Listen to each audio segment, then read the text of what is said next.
They almost gave him back to the breeder. Every time 19-month-old Freya toddled toward him, Kodiak reared up onto his hind legs, a full 95 pounds of white fur rising over a baby who barely reached his knee when he was standing.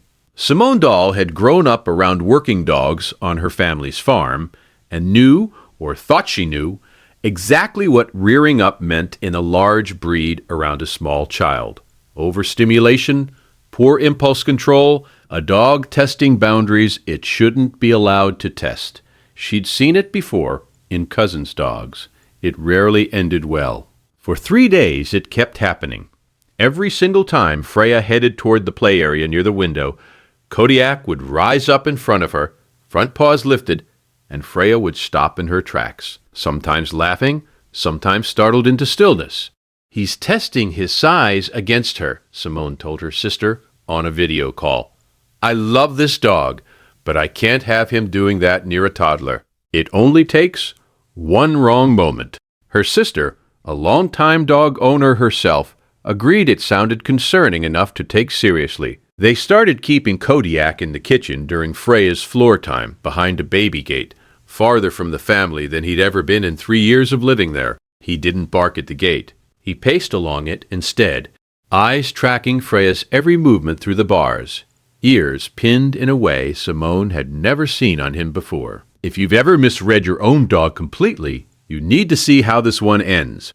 Subscribe for more true stories. On the 4th day, Simone let her guard down for less than a minute, distracted by the kettle in the kitchen, and Freya made it past the gate area and straight toward the window play space, toward a spot on the rug where an older toy, a small hard plastic block with a sharp broken edge from a recent drop, had rolled under the low shelf, invisible from a standing adult's height. Kodiak, still behind the gate, began barking for the first time in days, not at Freya, but at that exact spot on the rug.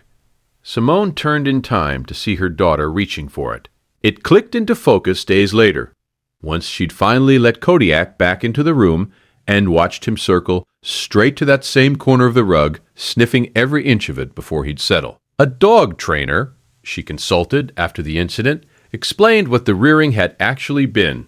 Kodiak positioning his body between Freya and that exact play area every single time she approached it, not testing his size against her, but trying to physically block her path to something he'd already identified as unsafe underfoot. Big dogs read floor-level hazards long before toddlers do, the trainer told her.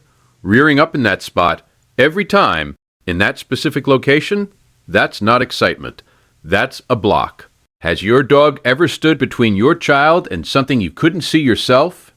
Tell us in the comments below. The gate came down permanently that weekend, the rearing near the window, not testing boundaries, but planting himself in the one spot on the rug he already knew wasn't safe. The pacing behind the gate, eyes locked on Freya, not agitation, but watching a hazard he could no longer reach to guard. If stories like this matter to you, subscribe so you never miss the next one. Kodiak still sits in that exact corner of the rug most afternoons now, even with nothing on the floor to find. An old habit, Simone thinks, from 3 days spent trying to say something none of them understood in time.